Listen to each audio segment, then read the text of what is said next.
Audio Jungle.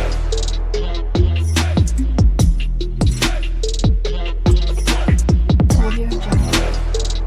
Hey guys, இப்போது இது வரைக்கும் நம்மளோட கோடில் நம்ம ஃபங்க்ஷன்ஸ் அப்படிங்கிற ஒரு விஷயத்தை யூஸ் பண்ணோம்.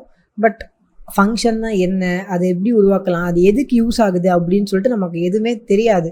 ஸோ இந்த வீடியோவில் நம்ம அதை பற்றி தான் பார்க்க போகிறோம். ஸோ இப்போ நான் என்ன பண்ணுறேன், இங்கே ஆல்ரெடி இருக்கிற கோட்லாம் எடுத்துக்கலாம், இதையும் நம்ம எடுத்துடலாம்.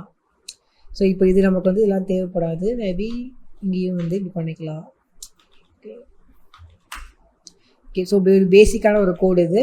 ஸோ நம்ம சேவ் பண்ணோம் அப்படின்னா ஒரு பேசிக்காக இந்த மாதிரி வந்திருக்கு. இப்போ இதில் நம்ம ஒரு PHP டேக் ஓப்பன் பண்ணி இங்கே ஃபங்க்ஷன்ஸை பற்றி உருவாக்கலாம். ஸோ ஃபங்க்ஷன்ஸ் எப்படி உருவாக்கலாம், ஃபங்க்ஷன்ஸோட பேசிக் என்ன, இந்த மாதிரி நிறையா விஷயங்களை பற்றி பார்ப்போம். ஸோ இப்போது ஃபங்க்ஷன்ஸ் அப்படின்னா என்ன அப்படின்னா வச்சுக்கோங்களேன், அது ஜஸ்ட் இப்போ நம்ம பிரிண்ட் ஆர் அப்படிங்கிறது ஒரு ஃபங்க்ஷன் பார்க்குறதுக்கு இப்படி தான் இருக்கும் அப்படிங்கிறது உங்களுக்கு தெரியும். பட் இது ஏன் இப்படி இருக்குது, ஃபங்க்ஷனை நம்ம எதுக்கெல்லாம் யூஸ் பண்ணுவோம் அப்படின்னு தெரிஞ்சுக்கணும் அப்படின்னா ஃபஸ்ட்டு உங்களுக்கு ஒரு ஃபங்க்ஷனை உருவாக்க தெரிஞ்சுக்கணும். அப்போ தான் உங்களுக்கு அது எல்லாமே புரியும். ஸோ ஃபங்க்ஷன்ஸை எப்படி நீங்கள் உருவாக்கலாம் அப்படின்னா சிம்பிள் தான். PHPயில் ஃபங்க்ஷன் அப்படிங்கிற ஒரு கீவேர்டு இருக்குது. ஓகேவா, இந்த ஃபங்க்ஷன் அப்படிங்கிற இந்த கீவேர்டை எழுதணும். முதல்ல எப்போவுமே நீங்கள் ஒரு ஃபங்க்ஷனை உருவாக்குறீங்க அப்படின்னா ஃபங்க்ஷன் அப்படின்னு சொல்லிட்டு அந்த கீவேர்டை எழுதிட்டு நெக்ஸ்ட் எப்படி நீங்கள் ஒரு வேரியபிள் உருவாக்கும் போது அந்த வேரியபிளுக்கு ஒரு பேர் கொடுப்பீங்க, டாலர் சிம்பிள் போட்டு ஒரு பேர் கொடுப்பீங்க. கரெக்டாக அதே மாதிரி இந்த ஃபங்க்ஷனுக்கு ஒரு பேர் கொடுக்குறோம். இப்போது இந்த ஃபங்க்ஷனுக்கு நான் ஏதாவது ஒரு நேம் கொடுக்கலாம். சம் நேம் இப்போதைக்கு வச்சுக்கிறேன். சம் நேம் இப்படி ஒரு நேம் வச்சுக்கிறேன், இல்லைனா இப்படி இருக்கட்டும், சம் நேம் அப்படின்னு சொல்லிட்டு இப்படி ஒரு நேம் வச்சுக்கிறேன். இப்போ நார்மலாக இஃபெல்ஸ் மாதிரி இதுலேயும் ஒரு பேரண்ட்ஸ் ஓப்பன் பண்ணிட்டு இந்த மாதிரி பண்ணணும். இதான் ஒரு பேசிக் ப்ரொசீஜர்.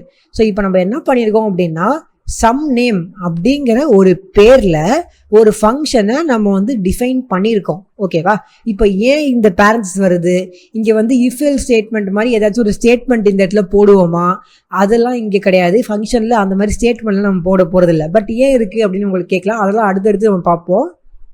இப்போதைக்கு நீங்கள் புரிஞ்சுக்கோங்க, நம்ம இதான் இப்படி தான் ஃபங்க்ஷன்ஸை டிஃபைன் பண்ணுவோம். இப்போது நான் இது உள்ள என்ன கோடுனா போடலாம். இதான் இந்த இடம் தான் கோட் பிளாக். ஓகேவா, இப்போ இதுல நான் எக்கோ சம் நேம் அப்படின்னே பண்ணுன்னு வச்சுப்போம். பண்ணிட்டேனா, இப்போது நான் போயிட்டு PHP கோடில் பார்த்தேன் அப்படின்னா எனக்கு என்ன ஆயிருக்கணும், சம் நேம் அப்படிங்கிறது எக்கோ ஆயிருக்கும். கரெக்டாக நான் போய் பார்க்குறேன், ஒன்றுமே ஆகலை.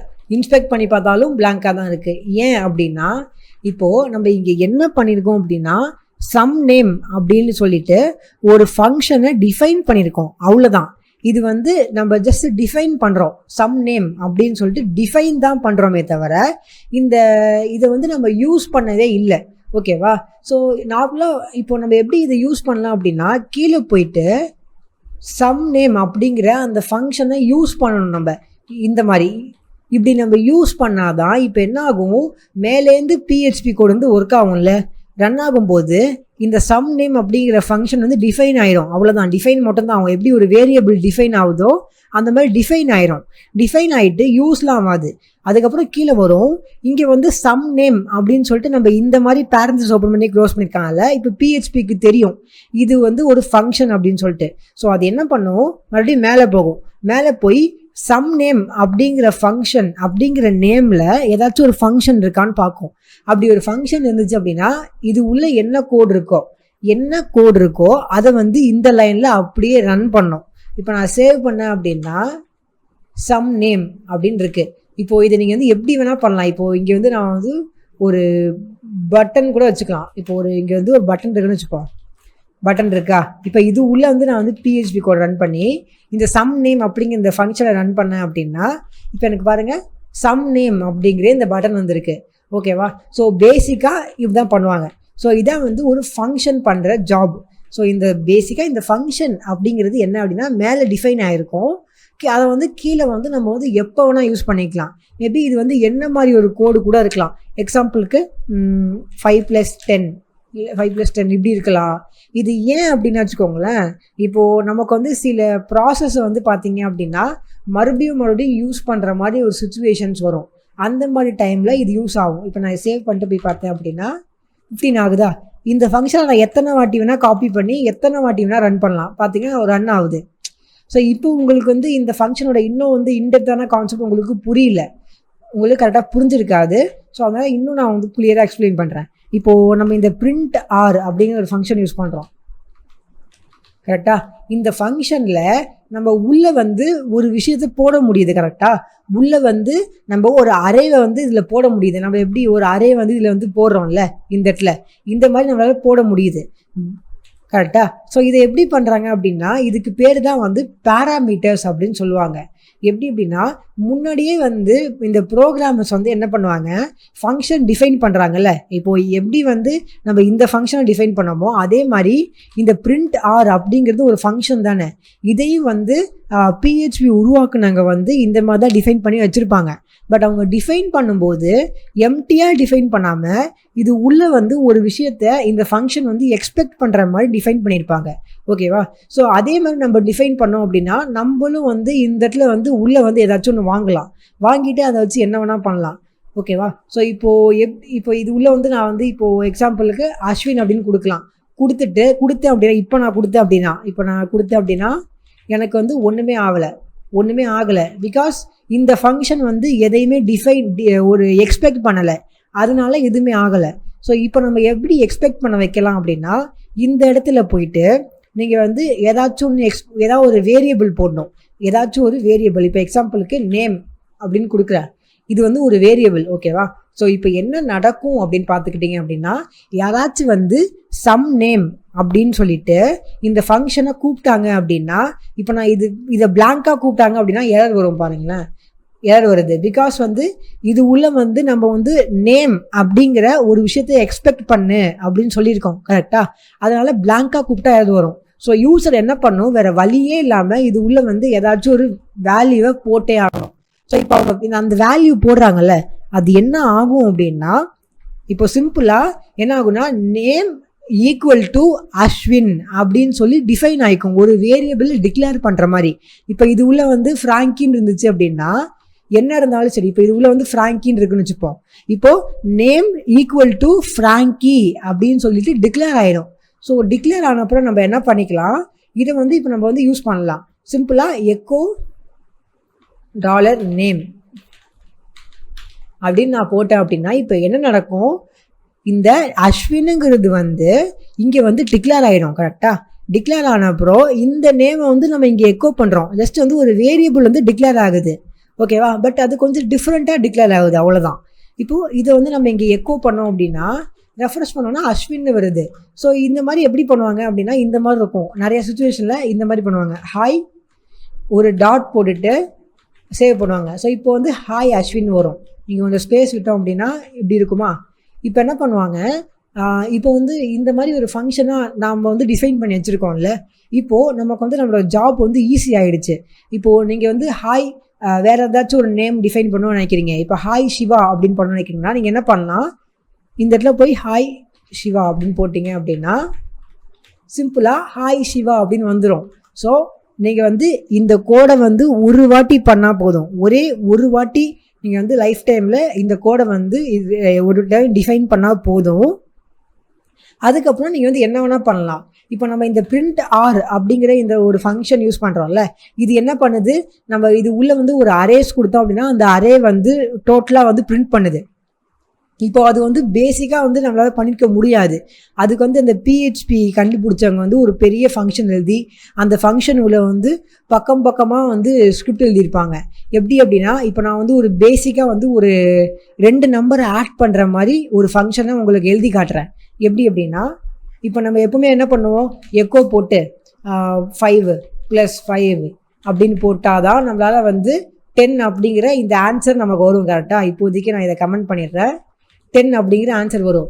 பட் இதை எப்படி ஈஸி ஆக்குவாங்க அப்படின்னா இப்போ நமக்கு வந்து இப்படி வேணும்னு நினைப்போம், இந்த மாதிரி வேணும். இப்போ நம்ம என்ன பண்ணுவோம், இந்த இடத்துல போயிட்டு 10 இல்லை 15 இப்படின்னு சொல்லி ஒன்றா நமக்கு எத்தனை வாட்டி வேணுமோ அத்தனை வாட்டி நம்ம இதில் போய் இப்படி பண்ணுவோம் கரெக்டாக. இதனால வந்து நம்மளோட கோடு வந்து பெருசாயிரும். ஸோ இப்போ இதை வந்து ஃபங்க்ஷனால் ஈஸி ஆக்குவாங்க. எப்படி அப்படின்னா ஃபங்க்ஷன் ஃபஸ்ட்டு ஒரு ஃபங்க்ஷன், அந்த ஃபங்க்ஷனுக்கு ஒரு நேம் கொடுக்கணும். என்ன நேம் கொடுப்பாங்க அப்படின்னா add 2 numbers அப்படிங்கிற ஒரு நேம் நான் கொடுக்குறேன். பட் யார் நீங்கள் என்ன நேம்னா கொடுத்துக்கலாம். கொடுத்துட்டு இப்போது இதில் என்ன பண்ணுவாங்க, எக்கோ இப்போ நான் இதில் இப்படி கூட பண்ணலாம். 50 + 50 இல்லை 40 அப்படின்னு கொடுத்தேன் அப்படின்னா, இப்போது நான் போயிட்டு இந்த add 2 numbers அப்படிங்கிற இந்த ஃபங்க்ஷனை யூஸ் பண்ணேன் அப்படின்னா, இப்போ இது என்ன பண்ணும், 90 அப்படிங்கிற அந்த ஆன்சரை எனக்கு கொடுக்கும். இப்போ நான் இதிலே வந்து பேராமீட்டர்ஸ் போடலாம். எப்படி அப்படின்னா, இங்கே போயிட்டு num1 அப்படிங்கிற ஒரு பேராமீட்டர் கொடுக்குறேன். நீங்கள் என்ன நேம்னா கொடுக்கலாம்ல, அது உங்களோட இஷ்டம் தானே. இப்போ இந்த இடத்துல போயிட்டு நான் வந்து இந்த விஷயத்த போடுறேன், num1 அப்படின்னு கொடுக்குறேன். இப்போ இங்கே வந்து நீங்கள் ஒரு நம்பரை கொடுத்தே ஆகணும் அப்படிங்கிற ஒரு சுச்சுவேஷனில் நீங்கள் இருக்கீங்க. இப்போ நீங்கள் வந்து இங்கே ஒரு நம்பரே கொடுத்தே ஆகணும். இப்போ நான் 60 அப்படின்னு கொடுக்குறேன். இப்போ என்ன பண்ணும், 100 அப்படிங்கிற ஒரு ஆன்சரை எனக்கு கொடுக்கும். இப்போது இந்த பேராமீட்டர்ஸில் பார்த்தீங்க அப்படின்னா இதோட கான்செப்ட் என்ன அப்படின்னா, நீங்கள் வந்து எத்தனை பேராமீட்டர் வேணால் வாங்கலாம். ஒரே ஒரு பேராமீட்டர் மட்டும் இல்லை, எத்தனை வேணால் வாங்கலாம். இப்போ நான் கம்மா போட்டுட்டு கொஞ்சம் ஸ்பேஸ் விட்டு, இல்லை ஸ்பேஸ் விடணுங்கிற அவசியம் கூட இல்லை. நான் ஜஸ்ட்டு உங்களுக்கு புரியணுங்கிறக்காக ஸ்பேஸ் விடுறேன். num2 அப்படிங்கிற இன்னொரு வேரியபிளை போடுறேன். இப்போ நான் இப்படி பண்ணேன் அப்படின்னா எனக்கு என்ன எரர் வரும், பிகாஸ் வந்து ஒரு வேரியபிள் வந்து பாஸ் ஆகிடுச்சு, பட் வந்து 2 எக்ஸ்பெக்ட் பண்ணுது. அந்த ஃபங்க்ஷன் வந்து 2 எக்ஸ்பெக்ட் பண்ணுது. பட் நீங்கள் வந்து ஒன்று தான் பாஸ் பண்ணியிருக்கீங்க, 2 பாஸ் பண்ணுங்க அப்படின்னு சொல்லி கேட்குது. இப்போ நான் என்ன பண்ணணும், கமா போட்டு வேறு வழியே இல்லாமல் இன்னொரு விஷயத்தை பாஸ் பண்ணோம். இங்கே வந்து இப்போ அந்த ப்ரோக்ராம் என்ன பண்ணி வச்சுருப்பாங்க அப்படின்னா, இந்த இடத்துல வந்து num2 அப்படின்னு கொடுத்து வச்சுருப்பாங்க. ஸோ இப்போ சிம்பிளாக என்ன ஆகும், num1 = 60 அப்படின்னு டிக்ளேர் ஆயிரும், num2 = 40 அப்படின்னு சொல்லி டிக்ளேர் ஆயிரும். ஸோ இப்போது அவங்க வந்து சேவ் பண்ணாங்க அப்படின்னா 100 அப்படின்னு ஆன்சர் வருமா. இப்போது நமக்கு வந்து 2 நம்பர்ஸ் ஆட் பண்ணுற மாதிரி ஒரு பேசிக்கான ஃபங்க்ஷன் ரெடி ஆகிடுச்சு. ஸோ இப்போ நம்ம ஒரு வாட்டியும் போயிட்டு இந்த எக்கோ அப்படின்னு சொல்லி இந்த கோடை பண்ண வேணாம். சிம்பிளாக நான் என்ன பண்ணலாம், கீழே போயிட்டு நான் ஒரு 2 நம்பர் ஆட் பண்ண நினைக்கிறேன்னா, add 2 numbers அப்படிங்கிற இந்த ஃபங்க்ஷனை யூஸ் பண்ணிட்டு ஒரு 20 30 அப்படி பண்ணேன் அப்படின்னா அவ்வளோதான், முடிஞ்சிருச்சு. ரெஃப்ரெஷ் பண்ணேன் அப்படின்னா 50ங்கிற ஆன்சர் எனக்கு வந்துருச்சு. ஸோ இப்போ இது வந்து எனக்கு ரீடபிலிட்டி அதிகமாகுதுனால வந்து இதை ஈஸியாக படிக்க முடியுது.